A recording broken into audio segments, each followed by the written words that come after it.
Hello and welcome to this webinar around living well. My name's Jill Bailey. I work with Helen Sanderson Associates, and Tracy Meyerhoff from Hull City Council will be co-presenting with me. But before we begin, I just wanted to ask Kerry, our business manager, to run through some of the administration information for us. Thank you, Jill. Hello, everybody. Just so that I can check that you can hear us okay, on the screen in front of you, you should be able to see an icon of a hand. It might be a grey hand or a yellow hand. If you could please click on that hand, just so that we can see that you can hear us okay.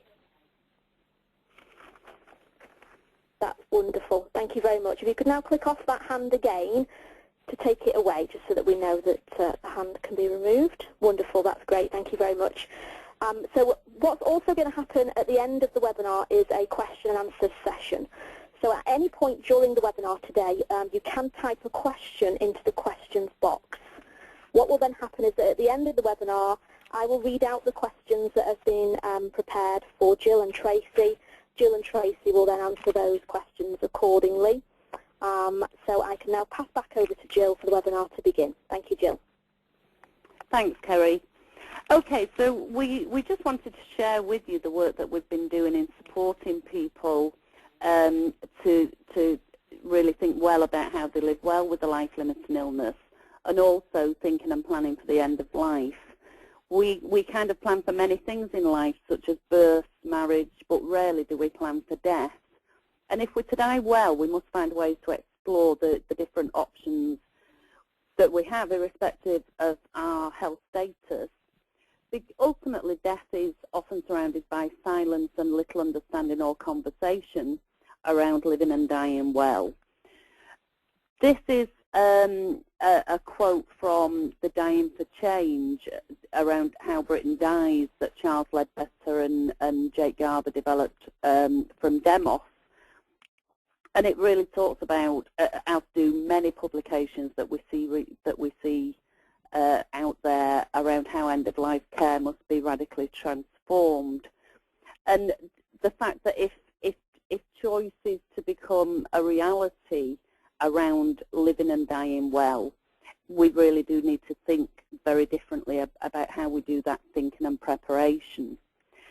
So I'm going to hand over to Tracy to just talk a little bit more. Tracy. Thank you. I'm just going to talk a little bit how we've developed Living Well, particularly in Hull. But if I begin first by saying that Living Well was produced as a guide, following the work that was done in Lancashire by a group of people supporting people at end of life. And it involved their families and people working in residential care, and obviously it included people from Helen Sanderson Associates to actually pull the guide together. What we did in Hull, we actually brought a group of people together to work with us, really, co-testing actually the person-centered thinking tools from the guide. And we actually used this by developing a training program that brought together people from different organisations, and some of those were from the local authority, but also we involved our local hospice. We involved the Cancer Network Research Group, and we also looked at our NHS colleagues, as well as some of the voluntary organisations. So it was really the first time that we could actually get people from different organisations who were involved in working and supporting people at end of life together to really think about how could we share our skills and our knowledge, but also increase our confidence in having conversations with people, which is a very emotive and difficult time of their life. So we worked through the guide, testing some of the tools, and along the way gathering all of that rich learning. And what it enabled us to do really was really taught us the huge importance about having conversations with people whilst they are still well, and how it was important that, particularly if they were diagnosed with a life-limiting illness or they were even at end-of-life care, that when they were having good days, that was a really good opportunity to start gathering the information that helped us to look at what was important to those individuals and what support looked like for individuals, and how did we get that so we were able to provide consistent care throughout their whole journey. Thank you, Jill.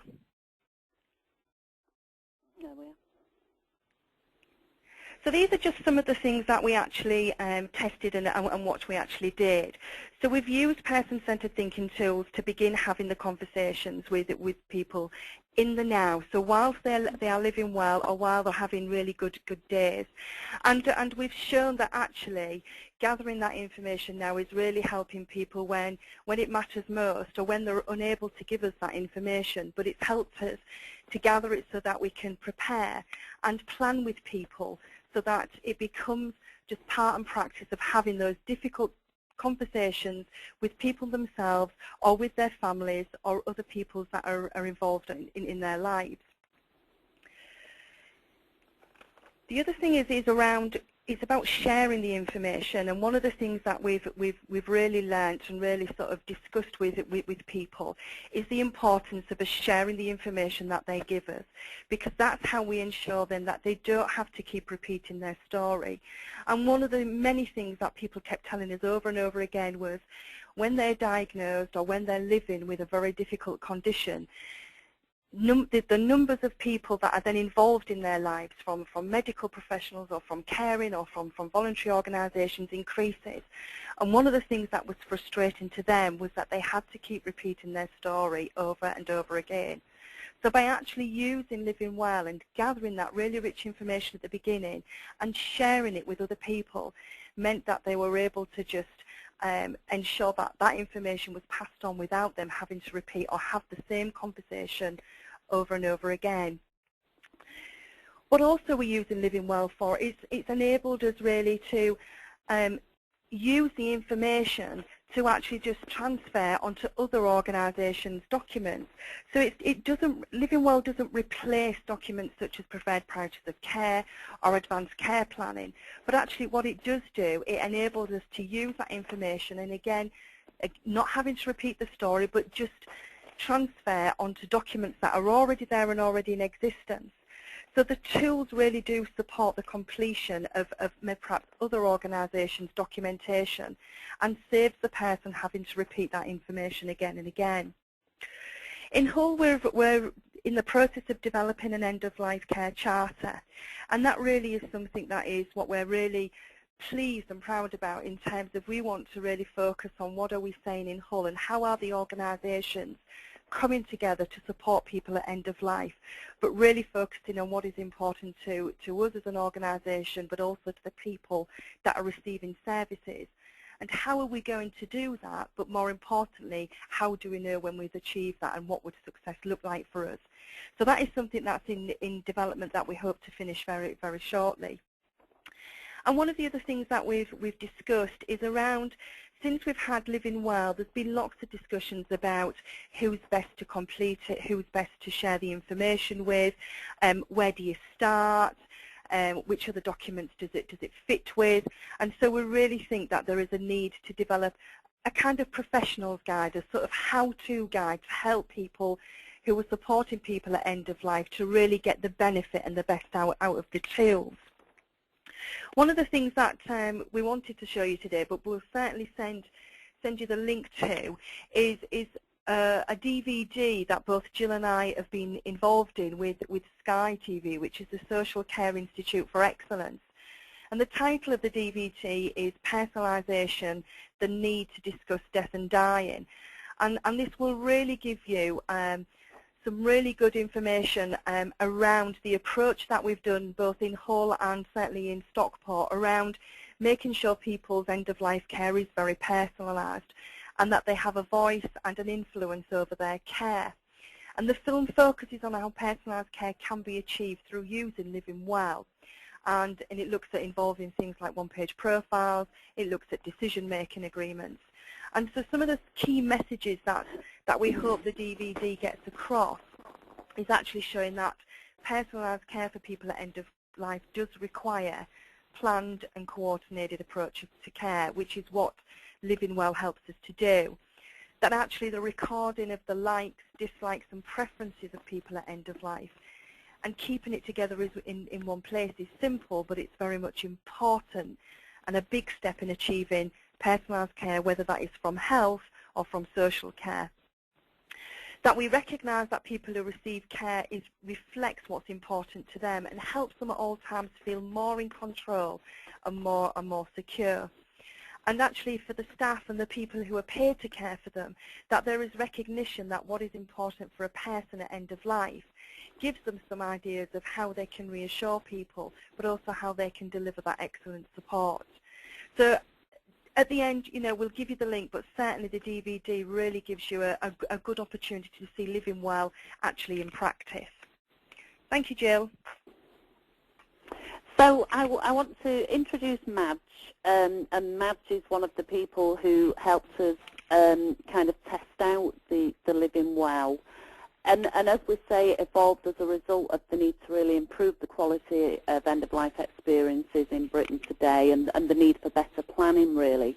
So I met with Madge, and we, you know, she quite agreed that we needed a resource that would build on the many supports, and there are some excellent supports available out there to people with life-limiting illness and the family, but to kind of think about how we could really put the person at the centre of this, really begin to think about this idea that we must have conversations before people are too ill to tell us if we're going to be able to support people to live as well as possible in the now, and to really address that question, how do we care well for you if you become so ill that you can't tell us?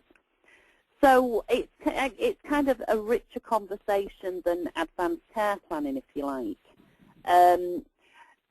If I kind of share a snippet of the information that Madge and I gathered along with a family through using Living Well, that will perhaps give some clarity around the points that we wanted to make.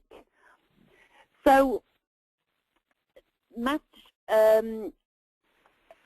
used the Living Well booklet and we kind of used it as a basis to our conversation. It was very much not about filling out the workbook, and we would always emphasise that, but using the tools within it, such as the one-page profile, which you see here up on the screen, to frame really good conversations with Madge and those who love and care most about her, and also the professionals in her life. So the fundamental person-centered thinking tool is learning what's important to somebody, what makes people happy, content and fulfilled, what increases well-being, and what's important for people to stay as healthy and well as possible, and what good support looks like from the person's perspective. And what Madge said was that there was great attention paid to what was important for her in terms of her health, and of course that was crucial, but sometimes it didn't feel as though what mattered to her, you know, the things that were important to her, were given as much attention, if you like. So, as I say, this is Madge's one-page summary, one-page profile, and this was held at the front of Madge's personalised care plan, and it captures that information around what matters to Madge and how best to support her. And what we know is that we can't deliver personalised support unless we know the things that matter to people, and unless we know what great support looks like from their perspective. And also that idea that our quality of life is determined by the presence or the absence of those things that are important to us. So making sure that we have time to listen to people, build good conversation and personal rapport is the very necessary first step if we're to move towards personalised support. And some of the things that Madge says are really important to her on a one-page profile here are things like that you share with me the great things that are happening in your life. I want to hear it. It cheers me. Because what was happening was that people were reluctant to talk to Madge about the things that they were excited about or looking forward to, because Madge's situation was quite dire in that, you know, she knew that she was dying.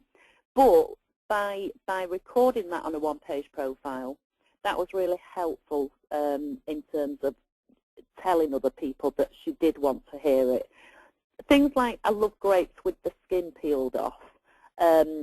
Madge also said that what really mattered to her was that she must always take a yellow bed socks that Sam bought her if she has to go in hospital for a stay, because they're a comfort blanket. And you'd also learn from Living Well who some of the important life are earlier on in the one-page profile, and Sam's a son who lives in Australia. The other thing is that Madge had a one-page profile that was specific to when she was having a chemotherapy treatment. So what was important to her was that she always took her iPod so that she could listen to music. Best support was for the chemotherapy nurse to know, don't give me all the detail of what you're doing. I'd rather that you just do it. I just want to get it over with and prefer not to have conversations. So it was really telling that health professional what mattered to Madge and what great support would look like to her. When Madge had to go into hospital for stays, she had a life storyboard. So we're not just capturing health history. So the life storyboard was placed by Madge's bedside with family names, photographs, Madge's one-page profile, which was a great way for the many different nurses to get to know her. And one of the nurses learned from this that Madge loved watching birds wash and feed and play. So she put food and water out on the lawn and helped Madge to sit by the window so that Madge could watch the birds. And this provided hours of entertainment when Madge was really too weak to read or watch television. So it was a little thing that just made a huge difference, and it kind of didn't cost time or money, if you like. Once we begin to learn what's important to people, if life's to be as good as it can be, and what's important for people to be healthy, safe and well, and what great support looks like in a number of areas, then we must ask, well, given those are the things that matter, and that's what great support is it present or absent? And we do that by using the what's working and what's not working from tools. So this kind of tells us what Madge says was working really well was family and friends sorting out a hospital appointments and taking her to them. You know, Dr. Prakash and the support that he was giving her GP. Sal, the community nurse, calling every few weeks was working really well for Madge. Some of the things that weren't working for her was the nutrient drinks that she was being given, not being able to go on holiday, the struggle to find food that she can enjoy. But we didn't just look at that from Madge's perspective. We also looked at what was working and not working from the family's perspective and from the other health professionals that are involved in Madge's life. And the whole purpose of the working, not working analysis is to inform action that will change those things that are not working to working. Or we may have to develop actions that will enhance or ensure that the things that are working well are maintained. So it's kind of self-directed support, I guess, in its purest sense. And it helps us move away from people being full-time patients who only need to be treated, vital though that is, to a situation where we're also asking, what are the things that matter to you? What do we need to know and do to successfully treat and support you? It's as much about living well in the now as it is about planning for the end of life. And what Madge was doing was informally thinking about what were the things that were working well for her, what were the things that weren't working. And she often did this with Joan, who was a Macmillan nurse, about the support, care and treatment that she was receiving. And actually Madge saw that as a really important part of her life around being in control. So we also, as Madge's, you know, as time went on, Madge really wanted to begin to think about the information that we've gathered through Living Well, but also thinking and planning around end of life.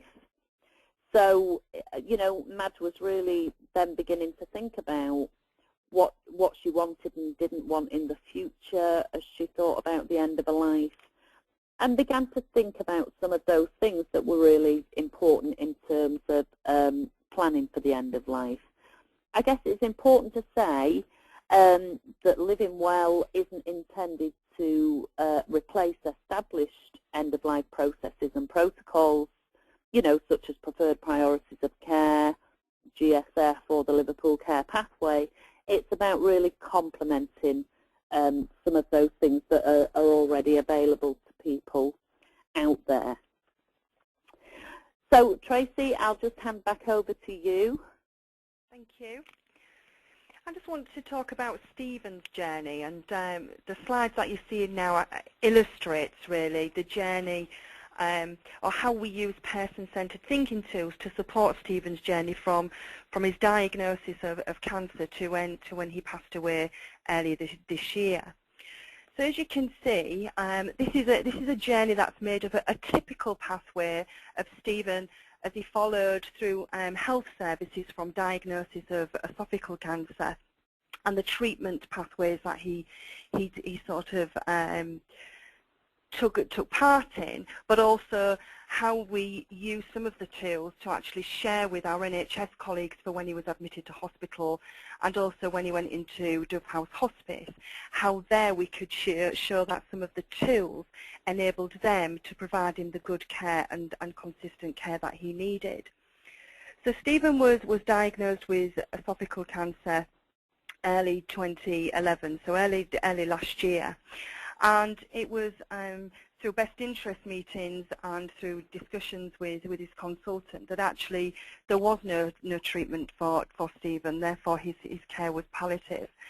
And we worked very closely with the staff team at Corelia Court where Stephen lived to begin building a picture of Stephen's life and some of the tools that we used that would help staff understand Stephen so that he didn't get lost in the medical pathway of many multidisciplinary meetings, and so that it was very important that Stephen's voice, and in particular Stephen's wishes and his choices, were able to influence how some of the treatment was given to him. So we'd already begun by developing a one-page profile, and we'd already looked at good day, bad day, and communication charts. So we already had a wealth of information that the team had already developed around Stephen. But where this became really useful was when he was first admitted to Dove House, which was a different building, a different environment, and somewhere that was not familiar to Stephen. And also there was a new team of people who were then beginning to provide him with his daily care and his daily support, who didn't know him as well. So they actually used the information to get to know Stephen, and there we developed a history map so that it really was important that staff there could understand Stephen as he was and would understand how important people were involved in his life. So we used the relationship circle. But the history map gave them, if you like, ideas to have conversations with. So it really began to build a picture of Stephen as a person, and so that he just didn't get lost in the hospice as a patient, but actually Stephen was very much able to be cared for. So we moved on to looking at, if I can show you now the good day, bad day. Jill, can you just go on to the next slide? This is a really good example of how we use good day, bad day actually in the hospice. We'd already completed one for when Stephen was well, but we really began to notice that actually Stephen was having more bad days, and it was really important that we actually recorded what was happening when for Stephen he was having more of those bad days. Because what we were trying to do here was obviously to ensure that Stephen had more of the good days. So with Stephen, initially we looked at what made a good day for him, and we recorded those down. And it was very important because staff who were then supporting him wanted to look at what made a good day for him and to make more of those happen. So for Stephen, it was very much that he looked forward to his visits from his sister, Susan, or for his brothers, David and Martin. Family was very important to Stephen. So staff knew that to have more of those good days was to ensure that they supported him either to visit his family or for his family to come and visit him where he lived. His mum lived in residential care, but he loved to see his mum, and whatever was going on with his own physical illness, the fact if he could go out and see his mum and actually choose and take her some flowers really made a difference to Stephen. And for him, that showed us that actually having more of those things going on in his life meant he had more of those good days. We looked at then, obviously, what was happening when he was having the bad days. And this was then looking at what support would we need to put in, would we need to give to Stephen to prevent these from happening or for them to happen less. So for example, when his lips felt dry and sore, we knew then that we needed to look at, working with the district nurse, that how we needed to clean his mouth and pay really good attention to, if you like, his oral care, because if we were on top of that, that prevented him from having that as a bad day and helping him more to have what we saw as a good day. Stephen loved to be in the thick of things. He was the life and soul of Caereleo Court and would be about and everywhere.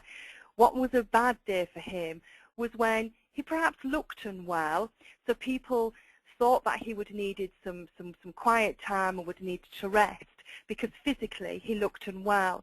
But actually what we'd found out was for Stephen that was giving him more of a bad day, because being ignored and people not talking to him actually meant that he began to become restless, he was anxious, and actually that didn't help him get the rest that actually physically he needed.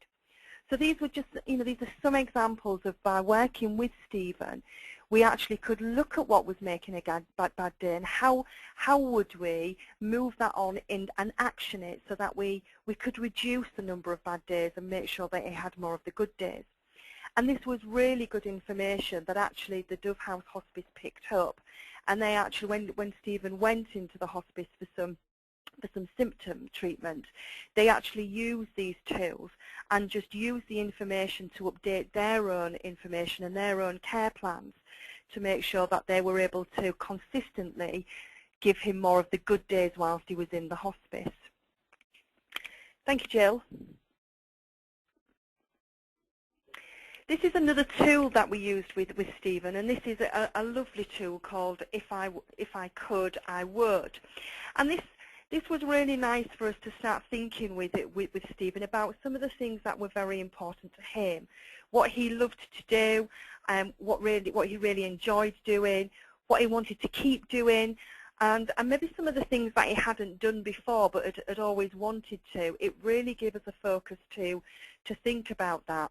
And Steve had a long list of things of if he could, he would. And although Stephen was actually in the hospice for a while, this tool again was used by the staff in the hospice to ensure that some of the things could be achieved even whilst he was there. So we know that family was very important to him, and so we really did encourage him to still go see his family, especially his mum. But also, he said, was if I could, I would, was to watch his favourite football team, which was Hull City, and he regularly went to the home games and the matches and was a very familiar face there, and loved it when the mascot would come and sit next to him. And what that enabled the hospice staff to do, actually using this tool, was when some of the Hull City football players actually came to visit, they remembered this and actually made sure that the players visited Stephen.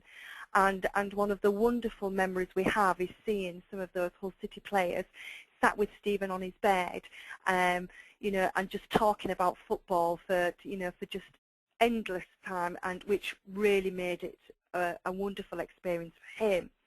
And so this tool just really captures for us some of the things that we still need to focus on. People still maybe, people are ill, people still may be unwell, but these are actually things that with some thought and with some planning really helps us focus on still what's the important and what do we need to think about very carefully and plan. Some of the things that are on here we might not be able to achieve fully. Stephen didn't have the opportunity to have another short break by the seaside, but yet he did get an opportunity to go out for a drive in the minibus, and he loved to just driving around seeing the sights of Hull. And so things like that really helped us focus on how would we fulfill his life right to the very end. So these are just two examples of the tools that we used with Stephen, just to illustrate as well how, although staff in other services didn't complete these tools were completed with Stephen and his family and with the staff that had known him well for many years. what staff from other organisations did was actually just read them but act on the information that was there, which was just as important as the staff who had actually completed the tools. Thank you, Jill. Okay, so this is another lady who we spent time with. This is Pat, and Pat had a life-limiting illness. Michelle, one of my colleagues, developed this one-page profile with Pat.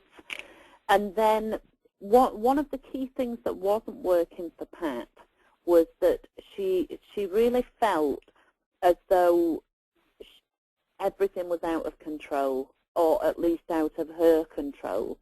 She felt totally powerless. And so the tool that we began to explore with Pat was the circle of influence. The basic concept of the circle of influence is really that we need to focus our time and energy on the important things that actually do lie within our control. And in the middle of we have the circle of concern out on the outer edge there. And the idea is that, and what Pat did was began to really think about and notice all of the concerns. What were all of the things that were really adding up to make us feel so totally powerless? And then from those concerns, we kind of used this tool to think well with Pat about what were the, which of these concerns did she actually have some control over? And once she began to identify those, they would then be listed in the circle of influence. Once we'd identified the things that we could influence on, we began to think about, well, which were the priority areas that Pat wanted to address, and we began to sort of develop the actions or the circle of focus. So as an example, what you would see as one of Pat's real concerns was, I'm frightened that I'll die on my own when I'm in bed, and I don't like being upstairs alone. So when we thought together about could Pat actually have any influence over that, what Pat said was, well, actually, I could bring my bed downstairs. And so what the focus was there and what the action was, that actually Pat could organise having the bed brought downstairs, but what she actually did was buy a bed for the living room. So she actually did something that made a difference and removed that as a concern, simply by really thinking it through. Another thing that Pat was really concerned about was being left in the house on her own. If anything was to go wrong with the electricity, you know, and the oxygen machine was cut off, or if the oxygen machine simply failed to function, given that Pat had chronic obstructive pulmonary disease. So she was really concerned about something going wrong with the oxygen. So when she thought about how she could influence that, what she said was, well, I could have a portable oxygen tank next to me so that I know if by any chance anything did go wrong with the oxygen tank that I'm using, I've got one there. So again, it was about focusing on that. And what she did was ask Katie, one of her daughters, to make sure that the portable oxygen is always placed next to a chair if she's going to be on her own for any length of time. That gave Pat a real feeling of reassurance. Another concern was that Pat really felt as though she can't do anything for herself anymore. You know, she can't clean, even making a cup of tea takes such a long time. So again, thinking about, well, what could we do about that? Somebody came up with the idea of the 10-second kettle. So the focus there was that Michelle would buy a 10-second kettle that could be on a table next to Pat so that she could make her own cup of tea when she wanted to. Another area that was a real concern to Pat was that she felt lonely. You know, she didn't see people as much as she'd like to do. And one of the things that had happened in the past was that she'd gone to the day service at the hospice, but because she wasn't able to be ready on time when the transport arrived, she'd actually cancelled.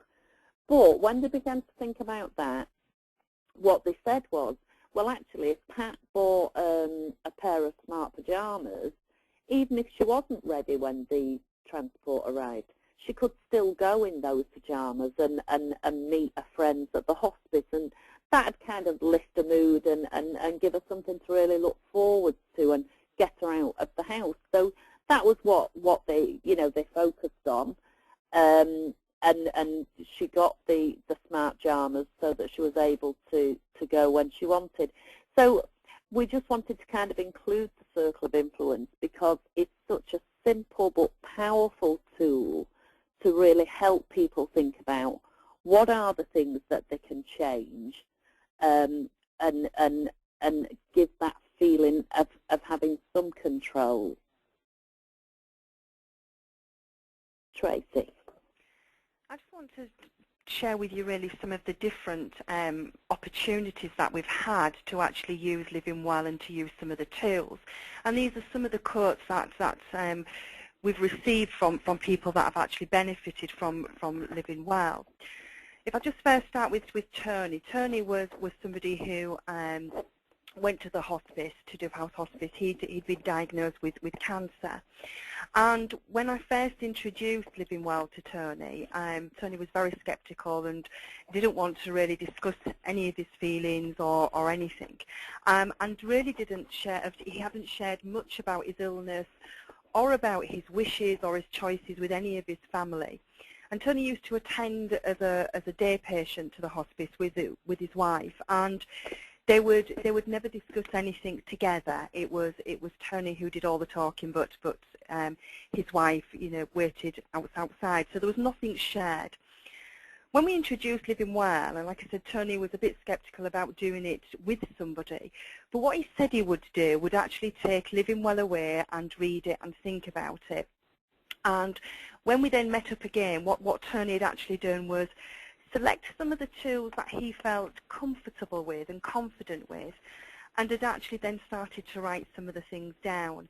And what he then did was just share, if you like, the booklet, the guide, with his wife. And he'd said that it was much easier to share his hopes and his fears with his family by writing it down rather than having to talk it through. And I know that had such an impact on his wife and his children that he was finally able to write some of these things down, and they had an acknowledgement that Tony would use the tools as best as he could and as he wanted, but it really gave some insight into what his hopes were and his fears and how they then could support him. So that was to me it was a really good example of actually, for some people, it is around just gradually getting them introduced and understanding some of the benefits of what using the person-centered thinking tools can do, and actually just to go straight in and say this will work is sometimes not the approach. For Janet was a patient who actually lived at home, and for her, using Living Well was really something that was really important to her, because when she'd been diagnosed with her life-limiting illness, she'd really accepted then that the journey she would face would be whatever health decided she needed to do. So she left, if you like, a lot of the decisions in the hands of a district nurse and also in the hands of a consultant, and really didn't understand that actually what was important to her and what she valued most was just as important, but we had to find a way of actually getting those thoughts and those wishes into those meetings where traditionally the patient or the person is not always invited to. So Janet had completed some of the tools around Living Well, around what was important to her, and it actually made her think about, what do I want the consultant, what do I want my district nurse, what do I want my Macmillan nurse to know about me? And so she used Living Well to actually share the things that were important to her to health professionals, so that when they were discussing and planning what treatment or how to support Janet, they actually had in front of them some of the things that really matter to her, so that they could take that into account and take it into consideration when actually planning her treatment. Thank you, Jill. This is a quote from Linda Johnson, and Linda is the Patient Services and Quality Manager at Dove House Hospice. So she works very closely with the patients who visit or attend the hospice, but also the families, and is very much focused on ensuring that whatever service the hospice provides, it's able to be as person-centred as it can. And I think this is a lovely quote, because one of the things that Linda really focused on was the fact that it reminded health professionals to see the person, to see the individual rather than the disease, and to look at the patient and their family as holistically as possible, so that treatment can be given in a person-centred way rather than a service-centred way. And I think that is true for a lot of organisations. You know, so very similarly, I see that in local authority, where we have, you know, services that, yes, they're there, they're available, they're for people to use, but actually how much do we really think about, is that a service, or is the way that we deliver that in a way that actually the person wants? And Linda, you know, has spoke about many a time to her staff around when people come into the hospice, they're already diagnosed with a life-limiting illness, but they are still alive, and for some they are still very well and able to make decisions. And very much should the staff think about being so inclusive in encouraging the people that use the hospice to say what their wishes are and what their preferences are regarding how they want to end their life in a way that is then provided by the Dove House Hospice team, that is very sensitive but also is very person-centred. Thank you, Jill. This first quote from Sarah illustrates again how other services are actually using the information to ensure that the service they then provide is much more focused on the individual. And Sarah is a physiotherapist who also works at the hospice. But what she's seen is an increase in people who are using the hospice, bringing in their one-page profiles or bringing in their history maps. And lots of tools that perhaps they've felt are important or that they want to share. But what Sarah has told us, that it's really helped them to then look and focus the service around the individual. Sarah said as a physiotherapist, her work sometimes is very short term, and it's really difficult to sometimes build up a really strong relationship and really get to know the person. But actually having some of that information that is already completed and has already been available to share really then gives them an opportunity to know the individual and to know something about them before they actually start receiving services. And the final quote is from Helen, and Helen was a carer, and really it was, Helen says it's about a revelation. It was certainly a revelation to us as well, because Helen was very inspirational in using Living Well in a way that she used it for herself as a carer. So she was caring for her husband, who was diagnosed with a life-limiting illness, and her whole life had suddenly changed from somebody who was very active socially, but also in a working life. Her life had to change to take care of her husband, and she didn't see it as, she didn't see any future. She was wise to the fact that the future for her husband was very bleak, and then couldn't see beyond the future for herself. So she actually used the tools to actually put herself in the situation. So she looked at what was a good day and a bad day for her, in terms of what would good support look like to her as a carer. She actually completed tools like what was important to her now and how she wanted to be supported as a carer. So it really gave us some explicit learning about the role and the needs of carers, particularly when they are in a caring role of their loved one. And it really made us think about, there is something about using the person-centered thinking tools, not just for people with a life-limiting illness, but again for people where any sort of tool where it places what's important to them at the forefront really should be something that we should embrace and use right across services. Thank you, Jill. So I just want to talk now about how we've seen the benefits of living well, and this slide just illustrates that really, in that living well has helped us introduce person-centered thinking to staff and managers, but also it's helped us personalise the way we deliver services. It's helped us focus on what are we doing and looked at how we embrace personalisation as part of our culture. So it's helped us have different conversations with people to ensure that it's not something that is done to people, but it's certainly something that is done not without them, that we embrace this culture of talking and listening constantly to make sure that whatever service we want to provide is personalised as much as that we're able to. Living well certainly focuses on the here and now just as much as it focuses on thinking and planning for someone at end of life. So it helps people and their family and carers to have different conversations. So to have conversations about, if I could, I would, what is it around hopes and fears. So it's helped us not just focus on thinking and planning around end of life, which is very important, but it's also helps us think about the here and now and thinking about how people can continue to live well in the present, but also live well with a life-limiting illness. And what support do we have to think about that enables them to have that?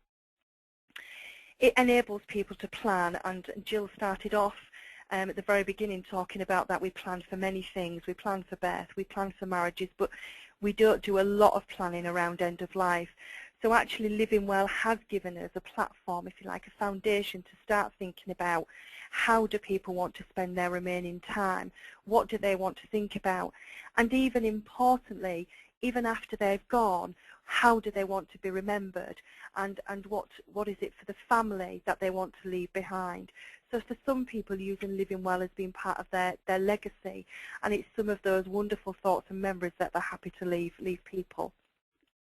And the one thing, the good thing about Living Well is that it is free. It is able to be downloaded from Helen Sanderson Associates, and there is, people that are now using this and experience this, and there's lots of stories where this again illustrates some of the benefits of using Living Well and how it has really changed people's outcomes. And some of the stories you've heard from Madge, but there's also Stevens, and there's others on the website that actually are really good examples of how using some of the tools has enabled people to have a different perspective on what it is to live with a life-limiting illness. Thank you, Jill.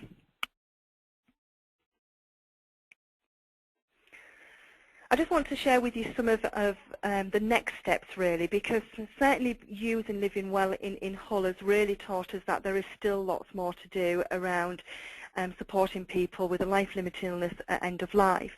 And I mentioned earlier Helen, and Helen was very much the sort of, if you like, guiding light when it came to focusing some of our work on carers. And in Hull now, we're just at the beginning of having a design team where we will co-produce a companion Living Well for carers. So carers who will work alongside us to tell us what tools work for them. And what we want to do is put those together in another guide, so when people are supporting people at end of life and there are carers involved, there is also some tools and some thinking and some planning that we can do around supporting carers. So we've got our first meeting of the design team of the 3rd of December, so it's very, very close now, and we're very excited about that. So that is something that we hope to see developed over the winter, and early next year we'd look to be launching that companion for carers. We're also looking at, sort of finalising now the guidance for the professionals around using Living Well. And some of the things that we've learned along the way, particularly around using some of the tools with people, is that people who are supporting people at end of life, and in particular to have these difficult conversations, do need support and do need some guidance. around when is the right time to have those conversations, what tools should I use, when is it, who should I have the conversations with, where will I get the best information from. And so it really is a guide that is very much needed, that professionals are saying to us, yes, this is wonderful, but just something that will help me so that I can complete some of the tools, but in a very sensitive and appropriate way, and to make sure that very much I keep the person at the centre and focused on the work that I'm doing with them. We really see that Living Well embedding into mainstream. So it should be, out there for everybody, and for everybody seeing good examples of how this is used in all sort of walks of life. And a wonderful example we have is where solicitors are using it when they're helping people to make their wills. It's getting people already aware of that they do have the opportunity to think and to plan, and to really think about those perhaps even small things that are important to them, but even whilst they're well now and perhaps don't have to make those difficult decisions, can start to think about and have those discussions with families. And we've talked about some of the videos and the DVDs, and there are numerous videos out there where already we're beginning to show really good examples of how using Living Well has really benefited for people. And one of the things that we want to look at next is a step-by-step guide, so that anybody can download that and look at that and use, think about how they could perhaps use it in their own profession, or perhaps how they could share it with other people, in terms of this might be something that could be useful for people that they perhaps know personally, or they know through their work in professional life. Thank you, Jill. Okay, Trace, thank you. Kerry, can I hand back to you just to see if there are any questions that people wanted Tracy or I to think about with them? Certainly. The first question is from Kate, and Kate's question is, what is the difference between Living Well and advanced care planning? Shall I pick that question up, Kerry? Yes, please. I guess that the specific difference is that general care planning and advanced care planning will often focus more on specific health issues, whereas Living Well and using person-centered thinking tools covers, as you can maybe see from Madge's and Stephen's example, what matters to the person as well as how they want to be supported, and it kind of captures history, but not just in terms of health history, but the history that, people's life story, things that matter to the person, and also any aspirations that the person might still want to achieve. I think that those are maybe some of the key differences. It's perhaps worth mentioning here that Living Well was featured in the government's end-of-life work with personal health budgets. So in the document End-of-Life Care Planning with People Who Have a Personal Budget, you'll find that there would be quite a lot of information around this in there. It was developed by the Department of Health. It looks at the end-of-life care pathway, the holistic common assessment and advanced care planning, and where that fits with person-centered planning and thinking. I think that Edna's journey, so Edna's a lady who lived in Hull with a life-limiting illness, and some work that was developed in Hull with Edna is a part of that document too. And that's on the Helen Sanderson Associates website or on the Department of Health website. But it's actually called End-of-Life Care Planning with People Who Have a Personal Budget. Thanks, Kerry. Thank you, Jill. The next question is from Tom, and Tom asks, who completes the information, how is it recorded, and who does it belong to? Shall I pick that one up, Jill? Please. First of all, completing the information or completing the tools, has to be done with the person that actually you are supporting or wants to be supported. And I guess it's about having a conversation with that person first. What we found in Hull, we've had lots of different experiences. for example, Tony, that I mentioned earlier, Tony very much wanted to complete some of the tools on his own. So he didn't have anybody supporting him with the tools. He just actually completed it and completed the tools that he felt comfortable and confident with. I mean, the guide very much does explain how to use the tools, what are the benefits. So, you know, Tony chose that option. I guess, I mean, the one thing I would say that is very important, that the best people to complete the information or to support the person to complete the information is a person that knows them well. Now, that might be a family member, that might be a friend or a carer, or it might be somebody who's paid to work with them. But certainly somebody who knows them well and who knows perhaps when the best time is to have those conversations, perhaps on a good day, that they know what happens on a good day. So it's very important that it is somebody that knows the person well, that the person has confidence with, but also trust, and trust to record the information if they're recording it on their behalf in the words that they actually say and how they want it recorded. How it is recorded, I mean, it is in a guide, it is in a booklet format, but we very much say that all depends on the circumstances and what you're trying to achieve.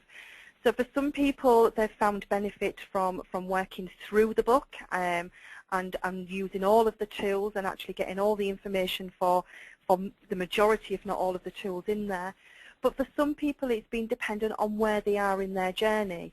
So for some, they've focused on just on the living well, and if you like, the first section about their history and if I could, I would. But for other people, they've then focused on to actually thinking and planning for the end of the life. And that's really all around. It's about having the conversations with the person and thinking about what would be most appropriate, but also have most impact on where they are now in their life. Because whatever we do in terms of recording the information, what we must be very clear about is for people to get best support and for action to happen, then we need to share that information with other people that are involved in that care or involved in that support. Ultimately, the information belongs to the person. It's their information, and they're willing to share it. Then that for me is you know, is where you start. Is that you start with, for you to receive best support, gathering this information and recording it and sharing it with other people involved will help you to get that best support. Thanks, Tracy. Okay. The next question is from Sarah, and Sarah's question is, what about support for people completing Living Well? Do you want to answer that one, Trace? I can do, yes. I think one of the things that we've certainly learned from in Hull as well is having conversations, and particularly having difficult conversations with people does take a lot of thinking about and does take a lot of planning, and it can raise you know, certainly some emotions from within people who are actually supporting people to complete them. So, for example, I know that we've had some experiences with some staff where actually using Living Well has actually raised some memories for them of perhaps loved ones that they've cared for, or perhaps, you know, raised sort of things for them even in their own life, thinking about what things they need to think about and what things do they want their families to know. So we've certainly identified that support for people, certainly people helping other people to complete Living Well. You need to have good support systems in place. So we ensure that anybody who is using the guide does get regular feedback, does get regular support to talk through perhaps some of the things that you know, they may have heard, that they may want to share some of their own thoughts and feelings about. So it is about making sure that you do think about, as you're moving on using Living Well, that it's great to have this as a way of affecting change for people with a life-limiting illness, but think also about the people that are doing the completing and what might arise for them and how are you going to support them through it. Thank you, Tracy. Thank you. Any more, finally, I finally have a comment from Barb, and Barb's comment is, great work, very inspiring information to share and assist people. Okay, thank you. you. And that's all of the questions and comments that we have for today. Okay, well, thank you